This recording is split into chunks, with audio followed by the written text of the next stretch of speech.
Makers by Victor Appleton. Chapter 21. Flashing Gems. Eagerly the adventurers looked through the opening at the end of the passage into the larger cave. The men opened the small oven in which the balls of white chemicals and carbon mixed had been baked, and a pile of things that looked like irregularly shaped marbles were placed in the steel box. This box, which was about the size of a trunk, was of massive metal.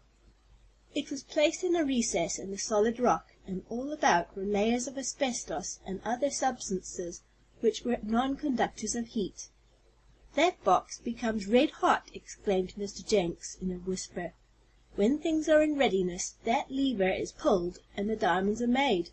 I pulled it once, but I did not then know the process involved.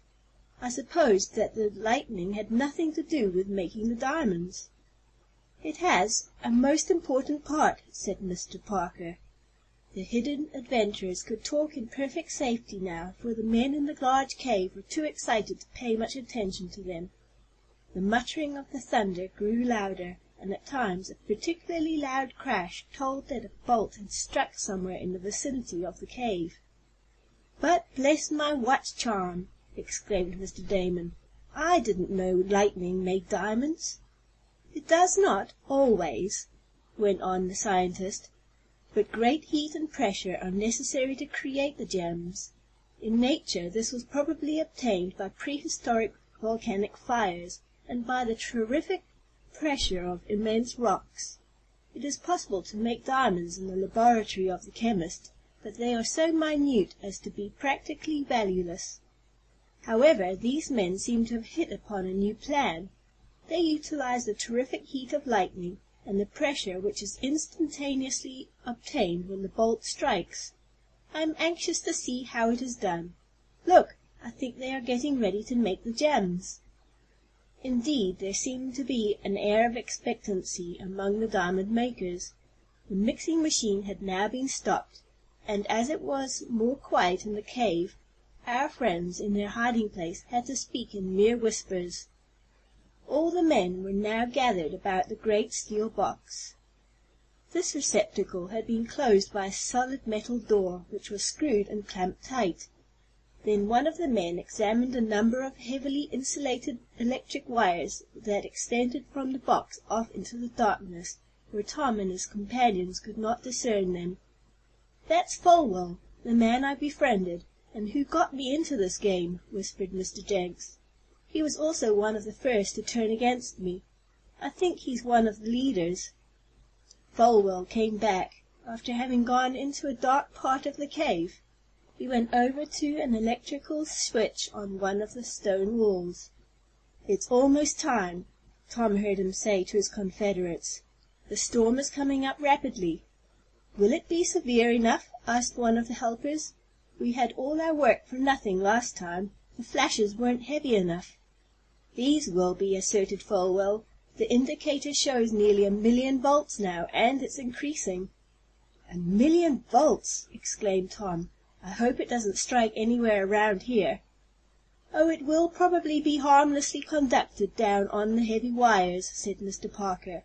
"We are in no danger at present, though ultimately I expect to see the whole mountain shattered by a lightning bolt." "Cheerful prospect," murmured Tom. There was a terrific crash outside. The rocky floor of the cave trembled. "Here she comes!" cried Folwell. "Get back, everybody! I'm going to throw over the switch now." The men retreated well away from the steel box. Folwell threw over the lever, the same one Mr. Jenks remembered pulling. Then the man ran to the electric switch on the wall and snapped that into place, establishing a connection. There was a moment's pause, as Folwell ran to join the others in their place of safety. Then from without there came a most nerve-racking and terrifying crash. It seemed as if the very mountain would be rent into fragments. Watching with eager eyes, the adventurer saw sparks flash from the steel box. Instantly it became red-hot, and then glowed white and incandescent. It was almost at the melting point. Then came comparative quiet, as the echoes of the thunder died away amid the mountain peaks. "I guess that did the trick," cried Folwell. "It was a terrific crash, all right." He and the others ran forward. The steel box was now a cherry red, for it was cooling. Folwell threw back the lever, and another man disconnected the switch. There was a period of waiting until the box was cool enough to open. Then the heavy door was swung back. With an iron rod, Folwell drew something from the retort.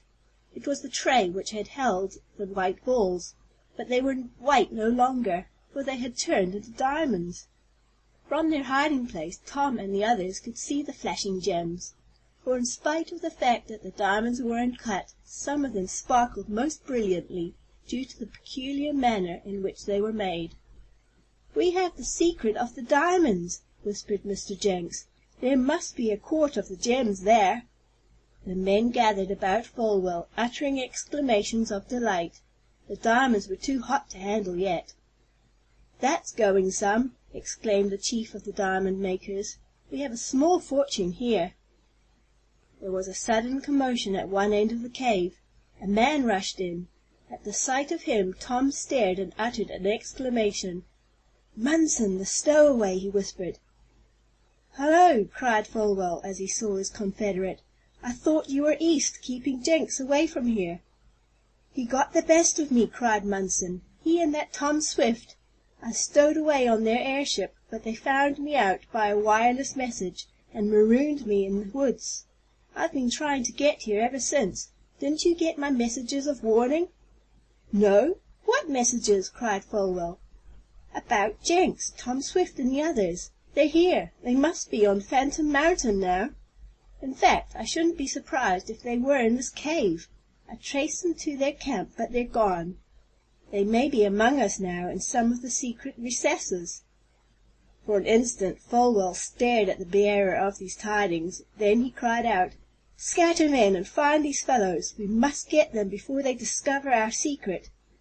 "It's too late, we know it," exulted Tom Swift.